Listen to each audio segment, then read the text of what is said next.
أعوذ بالله من الشيطان الرجيم بسم الله الرحمن الرحيم الحمد لله رب العالمين الرحمن الرحيم مالك يوم الدين إياك نعبد وإياك نستعين اهدنا الصراط المستقيم صراط الذين أنعمت عليهم غير المغضوب عليهم ولا الضالين آمين.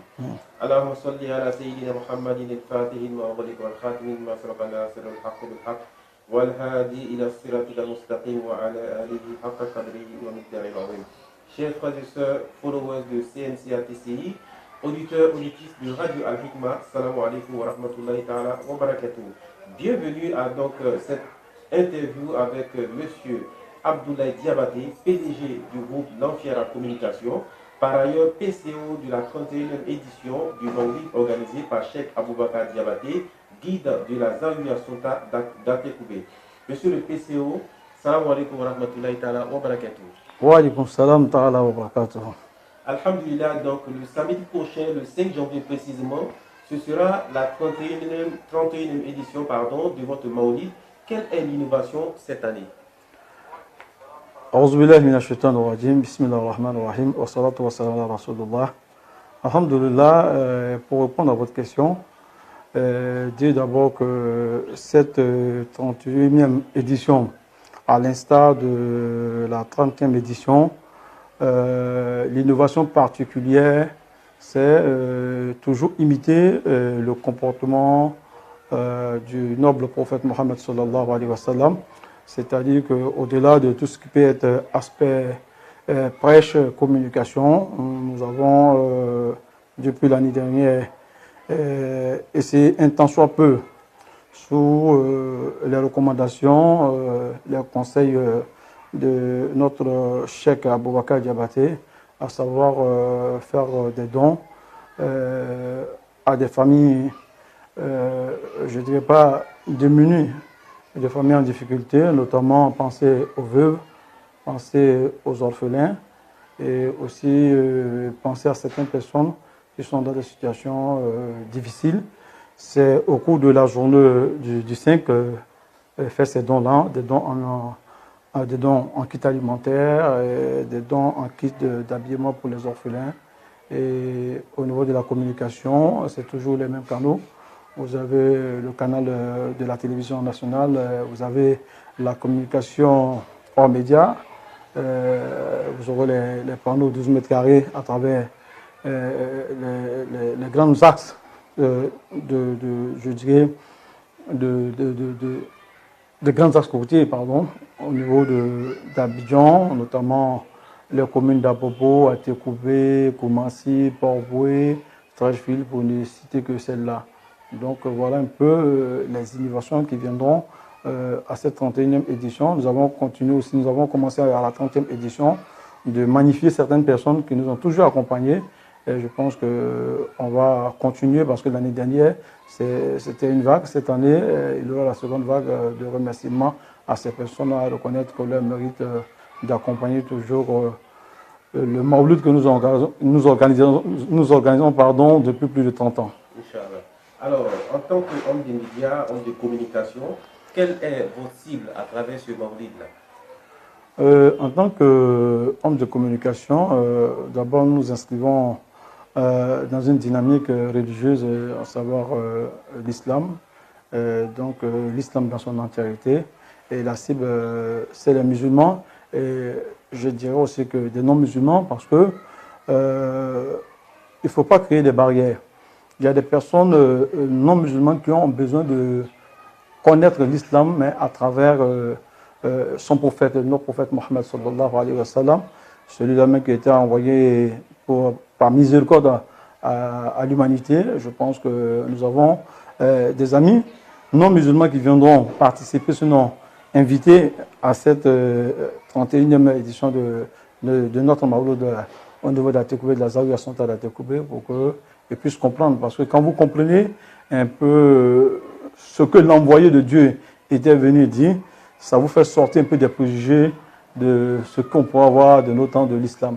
Donc la cible, c'est une cible au-delà de la communauté musulmane dans son entièreté, mais de toute la société qui sera invitée à notre Mawlid pour comprendre un peu les messages que nos prochains, nos prédicateurs viendront dire sur le prophète Mohammed sallallahu alayhi wa sallam. Alors, alhamdulillah, nous sommes à la 31e édition. 31 éditions, c'est au moins 31 ans, plus qu'une génération.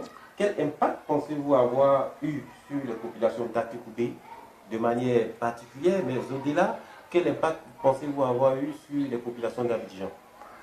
Alhamdulillah, sans prétention aucune, vous l'avez dit, moi aujourd'hui à mon jeune âge, je n'ai que, alhamdulillah, 45 ans. Donc si nous parlons de 31 éditions, ça veut dire que ce que nous avons pu compter à une date comme la date égyptienne. Notre regretté géniteur, paix à son âme, le très regretté cheikh Ahmed Lamfira Diabaté, qui est notre guide spirituel à tous, nous a montré le chemin. Et Dieu l'a rappelé au mois d'octobre 88. Donc le Maouloud que nous avons célébré après lui, sinon en 88, à son absence, ça a été ce Maouloud-là que nous comptabilisons jusqu'à ce jour qui fait la 31e édition. Mais de son vivant, si nous voulons tout comptabiliser, étant tout petit, lorsque l'école Darul Hidaya, l'école islamique que nous avons en famille ici, faisait les Maoulouds, c'était avec des bancs de classe où on se cotisait en tant que gamin 25 francs, 10 francs, payer des sirops qu'on mettait dans de l'eau, avoir un peu de macaroni, comme on le dit, dans du pain, et puis célébrer notre Maouloud. C'est-à-dire que le Maouloud a commencé depuis notre tendre enfance. Et c'est la voie tracée par nos regrettés géniteurs. Donc, en les emportant le pas depuis 88, 31e édition, je pense qu'il y a beaucoup de choses qui ont changé.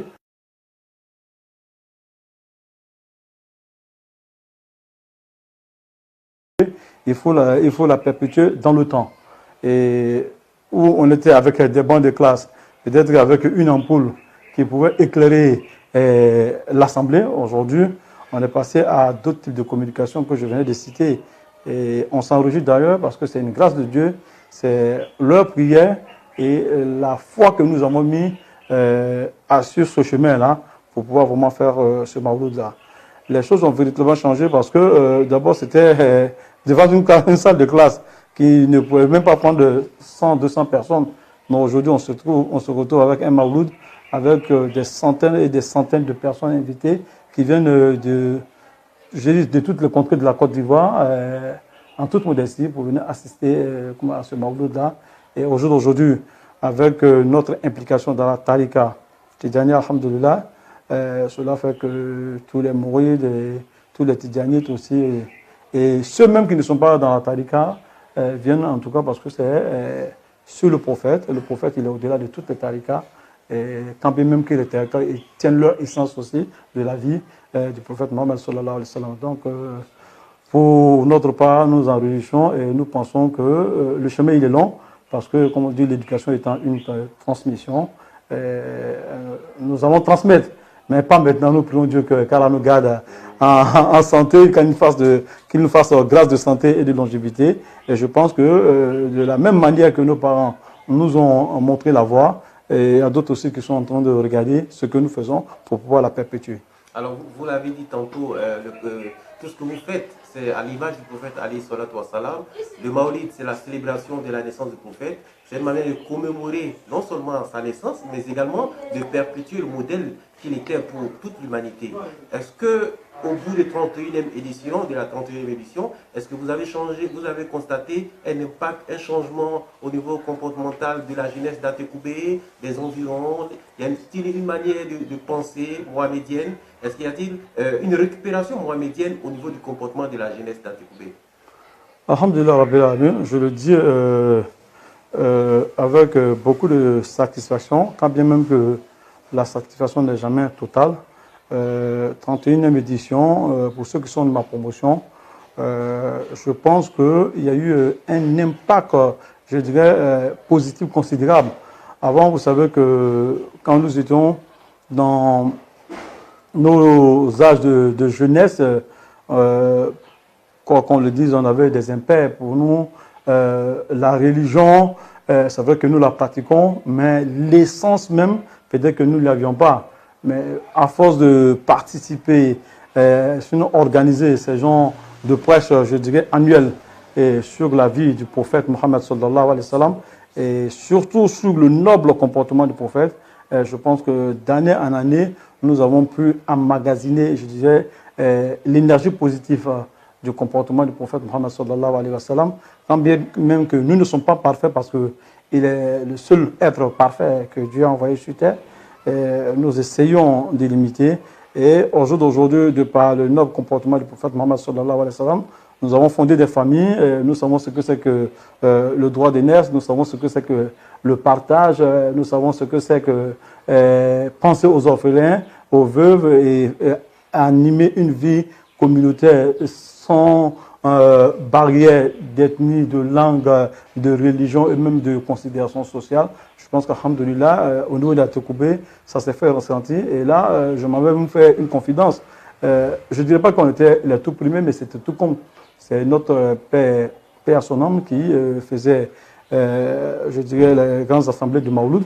Mais aujourd'hui, pendant la période de Maouloud, c'est tout à Tokoubé qui résonne Mohammed sallallahu alayhi wa sallam. Donc, c'est tout à son honneur, comme le dit, tout ce que vous faites sur terre.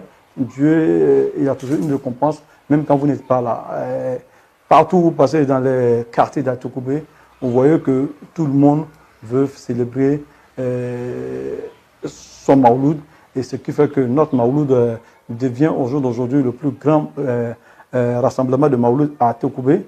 On ne dira pas que c'est le giga Maouloud national, mais à Atokoubé en tout cas, nous pouvons employer sans nous tromper que c'est ce giga Maouloud qui rassemble vraiment toute la communauté musulmane dans son entièreté à Atokoubé. Alors, une question un peu personnelle. Vous êtes jeune, je dirais bon chic, bon genre. Par la grâce de Dieu, vous êtes à la tête d'un groupe de communication, donc vous avez quand même un peu de moyens pour parler comme Abidjan. Vous auriez pu vous intéresser à toute forme de divertissement, mais vous avez choisi de vous investir corps et âme dans la religion. Quelle est votre motivation à travers cette implication personnelle dans la religion? Alhamdulillah Rabbil Alamin. Vous venez de dire en toute modestie des mots sur ma personne, mais je dirais que je ne fais que dire Alhamdulillah Rabbil Alamin. La guidance appartient à Allah et nul ne peut contre la volonté d'Allah. Nous avons, comme on dit, pour rester dans la dualité de la vie, il y a ce qui tend vers le haut et ce qui tire vers le bas. Nous savons que tout ce qui tend vers le haut, qui bonifie, qui donne une vie paisible, une vie reçue, ce que d'aucuns pourront aussi contredire, libre à eux, mais la vie reçue pour moi c'est une vie terrestre et spirituelle bien accomplie. Et nous invitons nos cheikhs, nos imams, nos oustas et tous nos aînés qui ont pris le bon chemin. Je pense que j'ai eu une grande chance de ma vie, au-delà de nos regrettés géniteurs. Je veux parler de mon défunt père et de ma défunte mère qui sont vite partis. Dieu m'a fait grâce d'avoir un aîné père qui, depuis quasiment l'âge de 22 ans, tel un berger avec son bâton, qui essaie de nous conduire vers, comment dire, je vais emprunter le mot aux autres, vers la terre promise. Et la terre promise pour nous, c'est de rester toujours accroché à l'islam. Faire du bien, je pense que ça doit être dans l'essence de l'être humain. Parce que le prophète Mohammed sallallahu alayhi wa sallam, quand il était envoyé, je ne vous l'apprends pas, c'est nos cheikhs, nos ustads qui nous l'apprennent, pour dire qu'il était plus généreux que le mot généreux. Donc, se dire musulman, et quand Allah vous accorde une grâce, je pense que cette grâce-là, il faut la partager. Et c'est ce qu'on essaie de faire. On n'a pas de grands moyens, mais on est beaucoup plus orienté aussi sur la communauté. Et à titre personnel, comme on le dit, chacun ira un jour en face de son Seigneur et répondre de ses actes. Donc, pour ma part aussi, c'est un investissement, c'est mon épargne que je fais.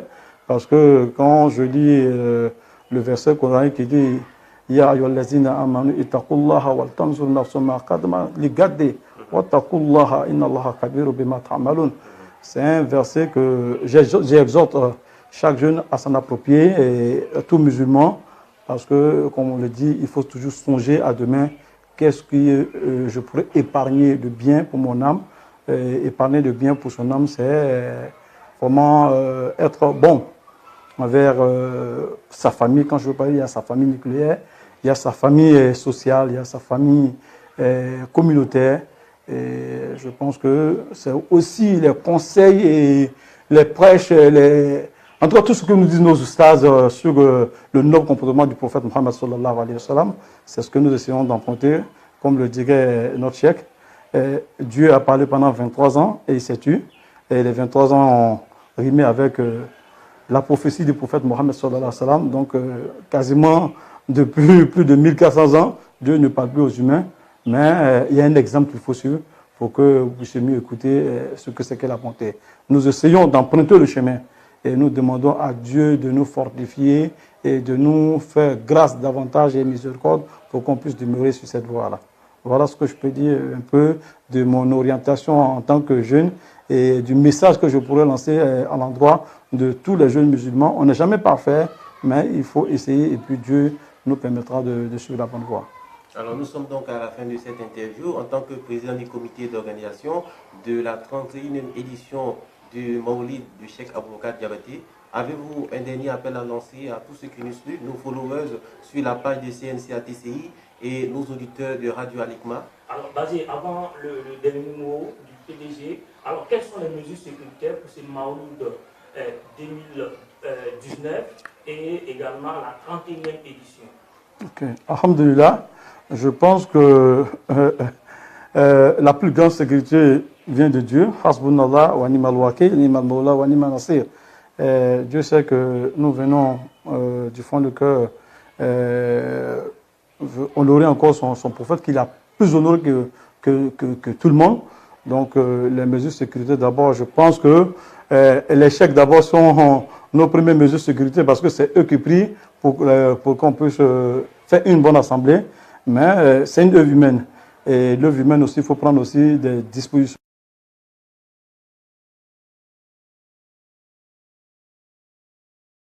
Les autorités communales, je veux parler du maire de la commune, je veux parler des forces de l'ordre qui seront là. Et aussi, nous sommes organisés au niveau de la Zawiya, et même de la Zawiya, mais Sonta, où nous avons toujours... au niveau de la sécurité et dans d'autres services, des personnes qui viennent nous aider pour pouvoir vraiment organiser tout ça. Comme on le dit, c'est vrai que ce Mawloud, il est organisé à Tekoubé chez le cheikh Diabaté, mais c'est un Mawloud qui rassemble la plus grande communauté et toutes les communautés viendront pour nous soutenir. Alors DG, cependant, vous avez dit tout à l'heure, la Zawiya, mais alors, des passages, j'ai vu quelque part, selon mes enquêtes, que vous avez un lien très très étroit avec le calife général de la Tidjania en Côte d'Ivoire, et là, Cheikh Moustapha Sonta. Que représente cet homme pour vous? Alhamdulillah Rabbil Alamin, vous avez tout dit. Le lien, il est affectif. Le lien, il est spirituel. Le lien, il est fraternel. Et je dirais que le lien, c'est un grand lien d'amour. Tout est parti de nos géniteurs. Comme le dit, je suis très jeune. Je n'ai pas toute l'histoire, mais avec ce que notre honorable Cheikh Diabaté nous dit, autant de nos regrettés géniteurs, c'était cet amour-là. Et comme je dis, tout se transmet. Et je pense que c'est cet amour qui a été transmis aussi aux enfants. Et nous qui sommes les plus jeunes, moi, personnellement, j'ai un grand amour pour ce monsieur qui, déjà à le voir le cheikh, le calife Sonta, vous voyez à travers son visage tout ce qu'on peut dire d'un homme, si j'emploie le grand mot, ça peut prendre d'autres connotations, mais d'un homme saint, un homme qui est avec Dieu, et un homme qui est aimé par Dieu, et son calme olympien, sa manière de regarder des choses, et même ces rares discours, ces conseils qu'il nous donne, c'est des conseils édifiants. Je pense qu'aussi, au-delà de tout cela, il y a la splendeur de la connaissance islamique et de la connaissance spirituelle en lui qui fait que c'est un homme qui doit nécessairement plaire à tout le monde. À le voir simplement, je pense qu'on est comblé de joie. En tout cas, moi je suis l'un de ses grands admirateurs et au-delà c'est notre papa spirituel à tous. Et je dirais, moi mon grand frère l'appelle Cheikh. Je ne sais pas quel nom moi je peux le donner. Donc moi je ne suis qu'un tout petit mouride qui cherche à bénéficier de ses droits et rester aussi dans la grâce qu'Allah pourra étendre sur nous tous. En tout cas, j'ai vraiment beaucoup de respect pour ce grand homme. Et ma prière même, c'est que qu'Allah nous garde longtemps en vie et qu'il soit ces personnes-là qui ont fait parler par leur spiritualité le monde entier, l'Afrique, et qu'il soit dans l'histoire pendant que nous sommes vivants et après nous encore, qu'on parle encore de ces hommes-là. Votre mot de fin? Mon mot de fin, c'est de remerciement, de Alhamdulillah Rabbil Alamin, wa bikum min nihmati fa min Allah. Tout ce que nous avons comme grâce provient de Dieu, ce n'est ni des actes ostentatoires de notre part, c'est toujours reconnaître la grâce de Dieu, magnifier le prophète Mohammed sallallahu alayhi wa sallam, comme Dieu le dit, Atiullah wa Atiur Rasoul. Donc, si nous pensons par le prophète Mohammed sallallahu alayhi wa sallam, je pense que nous serons aussi aimés par Dieu. Et si vous êtes aimés par Dieu, Dieu vous donnera une place dans son paradis qu'il a fait pour ces hommes-là. Et nous pensons pouvoir être de ce paradis. Nous prions que cette grâce à nous soit accordée dans notre vivant pour être aussi parmi les habitants de ce paradis. Et dire à l'ensemble de la communauté que tout le monde est invité. Celui qui ne viendra pas, qu'il sache qu'il a sa place qui était réservée. Ceux qui viendront aussi viendront trouver leur place déjà réservée. Et puis, pour dire que c'est, au-delà de tout, c'est une œuvre humaine. Il peut y avoir des imperfections. Nous souhaitons nous améliorer. Donc, les imperfections qui seront constatées, ça et là, de ne pas nous tenir rigueur, de nous pardonner d'avance. Et nous souhaitons que tout le monde vienne à ce mawlud et qu'à la fasse que nous en connaissons autant de mawlud dans notre vie. Le contact, je pense que c'est les contacts qui sont sur déjà les affiches et les cartes d'invitation. En tant que le PCO, je pense que je coordonne tout avec mes collaborateurs qui, alhamdoulilah, aussi sont impliqués aussi dans l'organisation. Et je vais vous dire même des non-musulmans, des non-musulmans qui sont mes collaborateurs parce que nous sommes une agence de marketing publicité qui aussi s'y met pour l'organisation du Mawlud. C'est une précision que je dois faire parce qu'on ne dira pas que c'est forcément des jeunes musulmans qui organisent le Mawlud. J'en suis le premier responsable, mais dans mon équipe, dans ma team, il y a des non-musulmans qui apportent aussi leur contribution pour la bonne organisation des différents mawlouds que nous organisons. Alhamdulillah, donc nous sommes au thème de cette interview que nous a accordé M. Abdoulaye Diabaté, PDG de Danfiara Communication Group, PCO par ailleurs donc de la